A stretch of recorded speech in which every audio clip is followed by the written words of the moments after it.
2009 batch. He has completed his graduation and post-graduation from IIT Delhi. He has held various important positions in the Government of India, such as being the project director in the MP State Electronic Development Corporation, as the Mela Adhikari Simhast Mela Ujjain. Prior to this, he was the collector of the district Hoshangabad.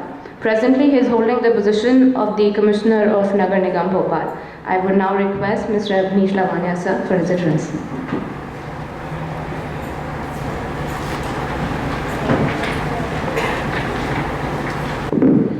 Thank you, Ms. Meghna. Respected Ms. Preeti Bhatnagar and Mr. Ajiv Sharma, who are with us here today from the IAS team. My dear colleague, Mr. Sanjay and Mr. Ramji Avasthi, and ladies and gentlemen. At the onset, first of all, let me thank the IAS for organizing this event, which is much required, and it's the requirement of the times that we start talking about these issues and ultimately resolve them if we want to take this country forward. Problem with being the last speaker are two. One is that everything that is supposed to be said has already been said, and your peril increases when you have a speaker like Mr. Ramji Avasthi before you, who has actually covered every detail and every point that was supposed to be a part of my speech. And the second problem, of course, is that everybody is looking at their watch for the tea to arrive, and it can't until unless I stop speaking. So I'll go a little out of syllabus, and I'll try to wind it up as shortly as possible.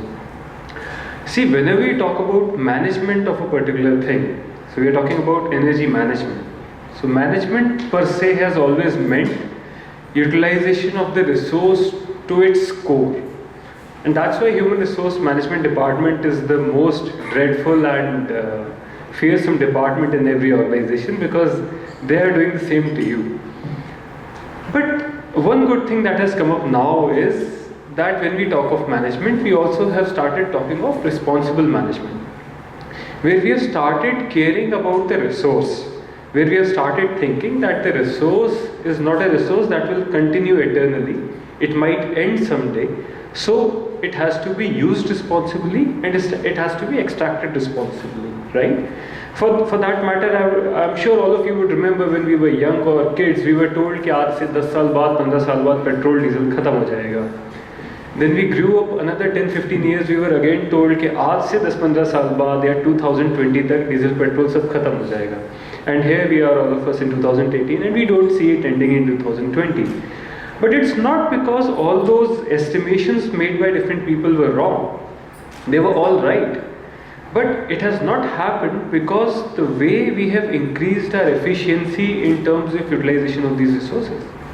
If you remember, जब आज से बहुत साल पहले cars की जो average होती थी वो 2-4 होती थी, then it increased to 10-12. Today we are talking of cars which have averages running into 20s and 30s, and very soon we are almost in the phase where we are shifting to electrical cars.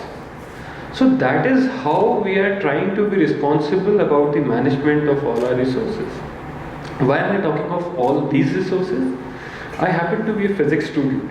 So when we talk of energy management, for me, energy is anything that can be measured in joules, right? So as long as I can, for that matter, if this AC is turning too cold and somebody, raises the temperature from 23 to 25 and can save me from rubbing my hands, I have saved energy, right? Likewise, in smart city solutions, if we are talking of a chute system for the solid waste management, wherein through ducts it will be sucked into a place and then processed, instead of trucks moving through the entire area burning diesel and petrol, I have saved energy, right? If I have a SCADA system which ensures that the right amount of water is pumped into the right amount of right water tank without it just going haywire and unnecessary pumping, I have saved energy, right? So what we need to understand is that when we talk about energy management,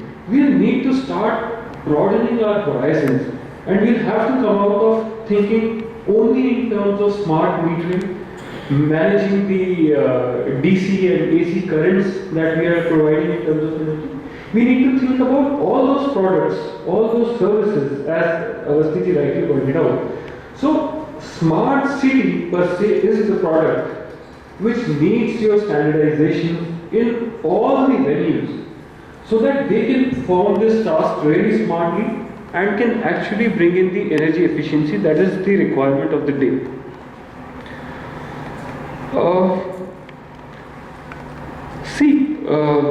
When we talk of metering, again, be it smart metering for electricity, for water, or for any of the services that we are doing, like the command and control center that we have created, it's nothing but it's a meter for us to monitor each and every service that we are providing, right? Be it solid waste management, how much is my vehicle moving, can I ensure that it moves a little less, can I ensure that its efficiency can be increased, can I ensure that it is not stopping at innumerable places unnecessarily burning the petrol.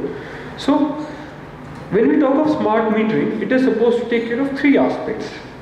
One, of course, is measurement, which again, as rightly pointed out, should improve so that it makes me a responsible customer. Instead of giving the last minute details to me, you giving me details every day, in fact suggesting to me that how your behavior has changed in terms of utilization of the resource and how it can be further brought into check.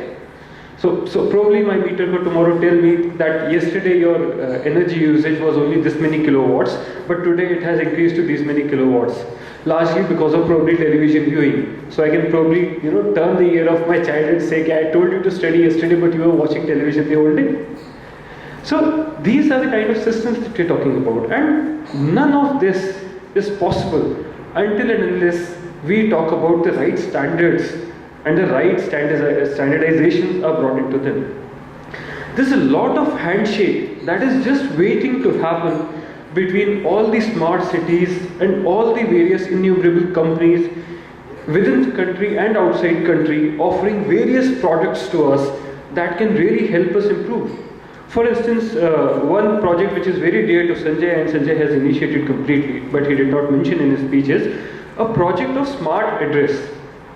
We want every household to have an address which is QR coded, so that whenever you order a pizza or something, you don't have to tell him कि भैया वो फला मंदिर के आगे जहाँ गाय बंधी रहती है उसके आगे से राइट मुड़ के आना.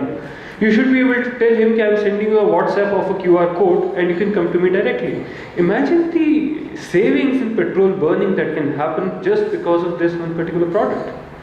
But then we do not know what are the kind of standardizations or what are the kind of products or what are the perils such product may have for us. So until and unless there is a standard that tells us that any such product that is there should have these key features for sure and measured to these measurements, that helps us in going ahead far more positively, far more quickly, and with a lot more confidence with all such players that yes, this is the standard. As long as you are adhering to this standard, come on, let's do this product, let's bring this to the market. So that is where you guys are more important to us than anybody else for that matter. And that is why I must again thank you that we have started thinking in these terms. We have started organizing such curtain-raising events where we are thinking about all these things. And I'm sure that the product that will come out of all these conferences will help us immensely in moving forward. And for that, I thank you all. I thank you, all of you, for being here with us. Thank you, ladies and gentlemen.